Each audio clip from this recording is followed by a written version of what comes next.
Hi friends, praise the lord. ఇప్పుడు మేము మా ఇద్దరు టూ బాటిల్స్ ద్వారా మీకు ఆత్మ సత్యాన్ని తెలియజేయాలని ఇష్టపడుతున్నాం. ఇప్పుడు మేము ఈ బాటిల్స్ మీద గాలిని ఊదుతున్నాం.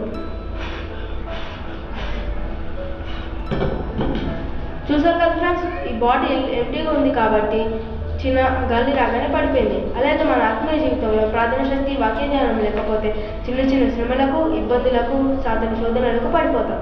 అదే మన ఆత్మీయ జీవితంలో ప్రార్థన, వాక్య ధ్యాన జీవితం ఉంటే ఈ బాటిల్ ఎలాగైతే ఎంతగానే వచ్చినా స్థిరంగా ఉందో అలాగనే మనము శ్రమలు, నిందలు, అవమానాలు, అపవాది శోధనలు వచ్చినా నిలకడగా స్థిరంగా ఉండగలం.